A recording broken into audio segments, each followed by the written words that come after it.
Perintah Kaisar Naga. Bab 3471-3473. Bab 3471 Rabun Jauh. Aku tidak menyangka kamu benar-benar memiliki aura 3 klan di tubuhmu. Kamu harus tahu bahwa di antara sekian banyak orang dari semua lapisan masyarakat, hanya ada segelintir orang yang bisa mengintegrasikan kekuatan klan. 3 klan. Sepertinya bakatmu sangat bagus, jadi aku yakin akan mewariskan warisan kepadamu. Orang tua itu menunjukkan kegembiraan di wajahnya. Senior, kamu, siapa kamu? Chen Ping bertanya. Saya Tuan Bintang Api. Saya telah memupuk semua jenis api ekstrim sepanjang hidup saya. Merupakan keberuntungan Anda bisa bertemu dengan saya. Saya menggunakan keahlian dan pengalaman saya di dinding bagian dalam kuali perunggu untuk menemukan orang yang paling cocok. Aku tidak menyangka bahwa orang yang ditakdirkan bersamaku adalah anak laki-laki dari suku naga. Tuan Huo Lingsing berkata perlahan. Tuan Bintang Api. Chen Ping sedikit mengernyit, dia belum pernah mendengar nama ini sebelumnya, dan kemudian bertanya, karena kamu juga bermain api, siapa yang lebih kuat di antara kamu dan Balrog? Balrog. Apakah dia yang memberimu api iblis di tubuhmu? Tuan Huo Lingsing bertanya. Chen Ping memiliki api pamungkas dari klan iblis di tubuhnya, itulah yang diajarkan iblis api ini kepadanya. Chen Ping menggelengkan kepalanya, meskipun api pamungkasku berasal dari dia, itu tidak diajarkan olehnya. Tidakkah kamu menyadari bahwa ketika api tertinggi iblismu bertemu dengan apiku, itu seperti seorang cucu yang bertemu dengan kakeknya? Siapa iblis api yang kamu bicarakan itu? Iblis api paling kuat di antara iblis adalah Raja Iblis Li Huo. Hanya saja aku tidak bertemu dengannya di medan perang ini. Kalau tidak, aku pasti akan memiliki hubungan baik dengannya. Saya meminta nasihat. Tuan Huo Lingsing tampak sangat kecewa. Mendengarkan perkataan Lord Huo Lingsing, kulit kepala Chen Ping terasa sedikit mati rasa. Di mata Lord Huo Lingsing, Balrog bukanlah apa-apa. Chen Ping tidak tahu seberapa kuat musuhnya di masa depan. Senior, apa yang menyebabkan perang antara dewa dan iblis ini? Begitu banyak biksu yang terbunuh dan terluka, dan beberapa iblis ditindas. Apakah kamu juga jatuh ke medan perang para dewa dan iblis ini, meninggalkan sisa jiwa ini? Chen Ping ingin mengetahui sesuatu tentang pertempuran antara dewa dan iblis dari Tuan Huo Lingsing. Kentut. Bagaimana aku bisa jatuh di medan perang kecil ini? Aku datang ke dunia ini untuk menghentikan pertempuran dan meninggalkan warisan ini. Sebagai keturunan dari silsilah naga emas, kenapa kamu begitu picik? Dunia langit dan bumi ini hanyalah sebuah alam tingkat rendah. Bahkan perang antara dewa dan iblis saat itu hanyalah pertarungan antara orang-orang kelas bawah. Apakah itu makhluk abadi, iblis, orc, termasuk nagamu juga terlibat? Dunia surga dan manusia berada dalam kekacauan, dan semua makhluk hidup berada dalam reruntuhan. Aku di sini untuk menghentikannya. Jika orang seperti saya datang untuk berperang di surga dan alam manusia, saya khawatir Anda tidak dapat lagi melihat keberadaan surga dan alam manusia.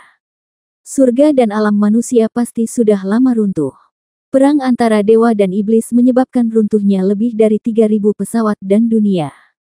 Bahkan ratusan dunia di surga hancur dan lenyap sama sekali dalam sungai panjang sejarah. Adapun penyebab perang antara dewa dan iblis, masih menjadi misteri. Kata Tuan Huo Lingsing. Kata-kata Huo Lingsing Jun sangat mengejutkan Chen Ping, karena pada saat ini, Chen Ping tiba-tiba merasa seperti katak di dasar sumur. Saat pertama kali bertemu dengan beberapa iblis besar, dia mengira mereka adalah tokoh teratas. Namun sekarang tampaknya iblis-iblis besar ini dianggap sebagai pemimpin di dunia para dewa dan manusia, namun di alam lain dan dunia lain, mereka mungkin tidak dihitung sebagai apapun. Chen Ping terdiam, dia bekerja sangat keras di dunia surga dan manusia, berlatih keras, ingin maju di dunia surga dan manusia, tanpa rasa takut. Namun sekarang, sebelum dia mencapai titik berjalan menyamping di dunia langit dan bumi, dia menemukan bahwa dunia langit dan bumi sebenarnya hanyalah sebuah dunia kecil tingkat rendah. Di luar dunia surga dan manusia, ada dunia yang tak terhitung jumlahnya. Ini seperti berada di sekolah, seorang siswa yang belajar dengan baik akan belajar dengan giat dan ingin mendapat juara pertama di seluruh sekolah. Di matanya, orang nomor satu di sekolah adalah yang terbaik. Bab 3472 Saya tidak ingin barang rusak. Namun tiba-tiba suatu hari, seseorang memberitahu Anda bahwa ada banyak sekali sekolah di luar sekolah ini, dan siswa manapun di sana dapat mengalahkan sekolah ini hingga mencapai puncak dalam sekejap. Pukulan psikologis semacam ini sulit diterima oleh Chen Ping. Bukankah cukup berlatih keras dan menjadi abadi? Chen Ping bergumam pada dirinya sendiri. Tujuan Chen Ping adalah naik menuju keabadian dan menemukan ayahnya. Naik menjadi abadi. Tuan Huo Lingxing tiba-tiba tertawa, hahaha, tahukah kamu bahwa di dunia abadi, keabadian yang naik adalah eksistensi terendah, dan kamu harus tahu bahwa dunia abadi hanyalah sebuah dunia di dunia.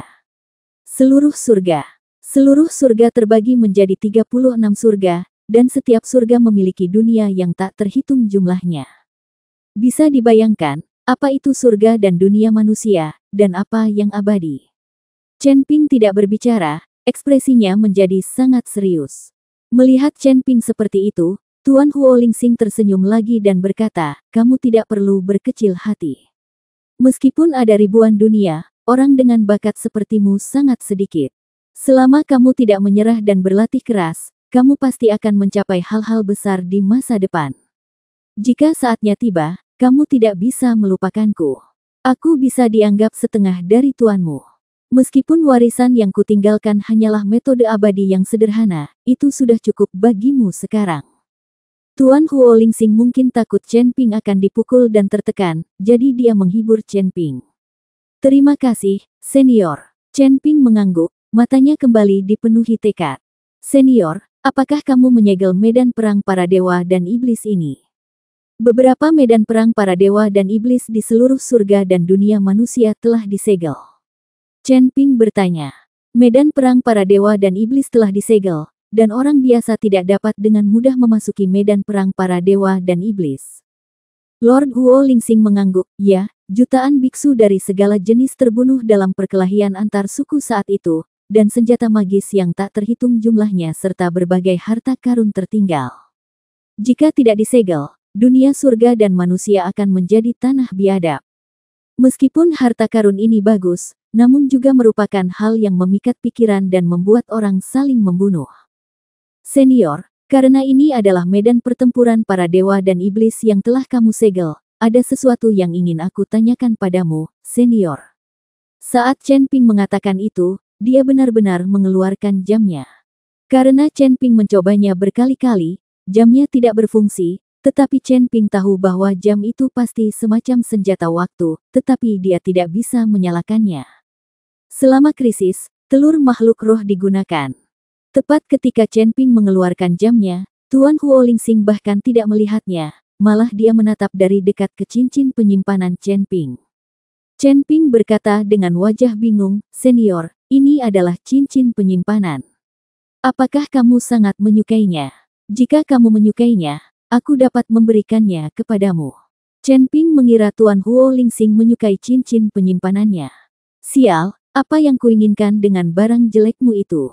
Jika aku ingin menyimpan sesuatu, aku bisa membangun dunia penyimpananku sendiri, dan aku harus memakai senjata ajaib penyimpanan. Aku tidak akan ditertawakan. Tuan Huo Lingxing berkata dengan nada menghina. Lalu mengapa para senior menatap cincin penyimpananku? Chen Ping bertanya dengan bingung. Aku sedang melihat hewan kecil di cincin penyimpananmu. Keluarkan dan biarkan aku melihatnya lebih dekat. Yang ingin dilihat Huo Lingxing Jun adalah binatang unicorn kecil Chen Ping. Ketika Chen Ping mendengar ini, dia segera mengeluarkan binatang unicorn kecil itu dan berkata, senior, ini adalah telur binatang roh yang saya dapatkan dari medan perang para dewa dan iblis ini. Seekor binatang unicorn kecil menetas, tapi terlalu kecil untuk ditunggangi. Lord Huo Lingxing menatap tajam ke arah binatang kilin kecil itu untuk waktu yang lama sebelum dia berkata, kamu. Apakah kamu yakin mengambilnya dari medan perang antara dewa dan iblis? Ya, saat itu adalah telur. Ia baru saja menyerap cairan peri dan menetas. Tanpa diduga, itu adalah binatang kilin kecil. Chen Ping mengangguk dan berkata, Bab 3473, Binatang yang Menelan Langit. Kilin, binatang apa kilin ini? Ini disebut binatang penelan langit, dan itu adalah tunggangan Raja Iblis Awan Merah dari lapisan ke-9. Tuan Huo Lingsing berkata dengan kaget. Apakah ini tunggangan iblis? Bukankah itu binatang kilin? Apa itu binatang penelan langit? Wajah Chen Ping penuh kebingungan. Binatang penelan langit adalah binatang buas yang sangat sulit untuk dipelihara. Kudengar itu adalah hasil perkawinan kilin dan taoti, tapi aku tidak tahu banyak tentangnya. Tapi bagaimana binatang yang menelan langit ini bisa bertelur di medan perang antara dewa dan iblis ini? Maka mustahil bagi Raja Iblis Ciyun untuk datang ke sini. Aneh, sungguh aneh. Tuan Huo Lingsing tampak bingung. Ketika Chen Ping mendengar ini, tidak heran makhluk kecil ini terlihat sangat mirip dengan binatang kilin. Ternyata dia adalah bibrida. Tapi apakah itu binatang kilin atau binatang penelan langit? Chen Ping menghabiskan banyak usaha sebelum menetas dan mengenali tuannya, jadi pelan-pelan saja. Menempatkan kembali binatang kecil yang menelan langit itu ke dalam ring penyimpanan, Chen Ping bertanya kepada Huo Lingxingjun, "Senior, apakah jam milikku ini adalah senjata waktu? Apakah ini sangat kuat?" Pada saat ini, Tuan Huo Lingsing melirik jam di tangan Chen Ping dan berkata dengan nada meremehkan, "Ini adalah senjata ajaib waktu, tapi seharusnya sudah rusak. Kekuatanmu saat ini tepat untuk digunakan. Tapi aku khawatir benda ini tidak akan digunakan berkali-kali. Ini berguna untukmu sekarang, tapi kamu tidak akan bisa menggunakannya saat kamu naik ke keabadian." Mendengar ini, Chen Ping buru-buru melanjutkan bertanya, "Senior, bisakah Anda menyerahkan kepada saya cara mengaktifkan senjata ajaib ini? Aku di sini untuk mengajarimu warisan sihir abadi. Kamu benar-benar menganggapku sebagai tuanmu dan mengajarimu segalanya." Lord Huo Lingsing memelototi Chen Ping, dan dengan lambaian tangannya, seberkas cahaya memasuki lautan kesadaran Chen Ping. "Senior, apa ini? Teknik ajaib ini disebut?" Chen Ping bertanya, merasakan keajaiban abadi di lautan kesadaran. "Ini adalah langkah pembengkokan api. Setelah kamu menyempurnakannya, kamu dapat melakukan perjalanan 100 mil jauhnya dalam satu langkah. Jika kamu menghadapi musuh yang tidak dapat kamu kalahkan, kamu dapat menggunakan langkah pembengkokan api untuk melarikan diri," kata Tuan Huo Lingsing. "Ah, warisan pelarian." Chen Ping terdiam beberapa saat. "Saya tahu langkah angin, dan saya bisa berlari sangat cepat. Tahukah kamu, langkah angin meningkatkan kecepatanmu, itu hanya meningkatkan frekuensi larimu, dan langkah apiku dapat mengontrol ruang, mengecilkan tanah hingga 1 inci, dan bergerak ratusan mil dalam satu langkah. Aku mengajarimu keterampilannya, tapi kamu masih pilih-pilih, jadi aku tidak akan mengajarimu lagi." Setelah Huo Lingxingjun selesai berbicara, sosoknya tiba-tiba menghilang. "Senior, senior!" Chen Ping berteriak, tapi masih ada bayangan Lord Firestar di sana.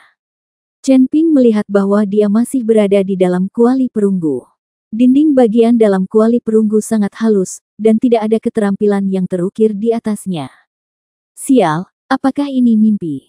Chen Ping turun dari tripod perunggu, matanya penuh kebingungan. Tetapi ketika kesadaran Chen Ping memasuki lautan kesadaran dan menemukan bahwa langkah pembengkokan api ada di lautan kesadarannya, kali ini dia menyadari bahwa itu bukanlah mimpi sama sekali. Orang tua ini memiliki temperamen yang sangat buruk. Chen Ping terdiam beberapa saat. Tuan Huo Lingsing ini bertingkah picik. Chen Ping berjalan mengitari aula lagi, dan setelah menemukan bahwa tidak ada harta karun lainnya, dia diam-diam melihat keluar aula untuk mengamati. Chen Ping takut Qi Peijia masih berada di luar. Kalau begitu, jika dia keluar dengan gegabah, bukankah itu seperti domba yang masuk ke mulut harimau? Setelah mengintip beberapa saat, dia menemukan bahwa Qi Peijia tidak ada di luar. Lalu Chen Ping menggunakan indera spiritualnya untuk memeriksanya sebelum dia berani keluar dari aula. Tepat setelah Chen Ping keluar dari aula, aula itu tiba-tiba menghilang, seolah-olah tidak pernah ada pemilik. Pada saat ini, Huo Feng dan yang lainnya bergegas dari tengah gunung. "Mengapa kamu datang ke sini?" Chen Ping bertanya. "Kami melihat pria bernama Qi Peijia itu pergi, jadi kami lari ke sini karena kami takut kamu dalam bahaya." "Apakah kamu baik-baik saja?" Huo Feng bertanya dengan cemas.